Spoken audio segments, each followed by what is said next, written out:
3-iyun kuni O'zbekiston Amaliy san'at va hunarmandchilik tarixi davlat muzeyida Mehribonlik uyi bolalari uchun "Sen buyuk yurt farzandisan bolajon" nomli xayriya tadbiri bo'lib o'tdi. Tadbir Amaliy san'at muzeyi tashabbusi bilan Hunarmand uyushmasi va boshqa tashkilotlar hamkorligida tashkil etildi. Unda poytaxtimizda joylashgan 22-sonli Mehribonlik uyi tarbiyalanuvchilari mehmon bo'ldi.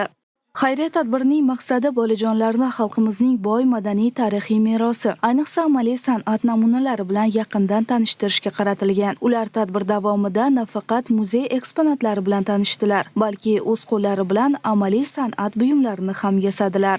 Bu yerda Mehribonlik uyi tarbiyalanuvchilari uchun ko'pgina mahorat darslari, shu bilan birgalikda muzey bo'ylab ekskursiya hamda qiziqarli shoular tashkil etildi. Bolalar juda ham xursand, ular o'z qo'llari bilan mayda haykaltaroshlik bo'yicha hushtaklarni yasab ko'rishmoqda. Tasviriy san'atda haykallarni bo'yash, rang bo'yoqlardan ishlatish, quroqchilik, miniatyura bo'yicha mahorat darslarida juda ham qiziqish bildirib, o'zlari ham o'z qo'llari bilan ushbu mahorat darslarida ishtirok etishmoqda.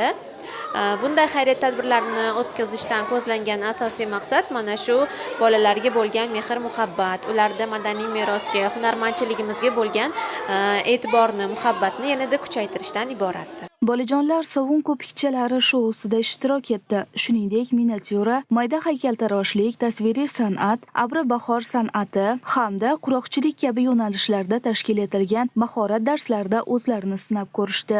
Rasmlar chizamiz, nasllar loylardan nasl yasayapmiz, suvdan aqsh chizishlarni o'rganyapmiz, master-klasslar shunaqa. Hozir o'rdak bo'yaman. Bu yerda bizga ekskursiya qilib berishdi. Muzey juda ham chiroyli, har xil taqimchoq, gilamli, chiroyli bor edi, eski, yaxshi bizga informatsiya berishdi. Hamma narsa juda ham yaxshi. Тут есть какие-то старинные вещи интересные, украшения.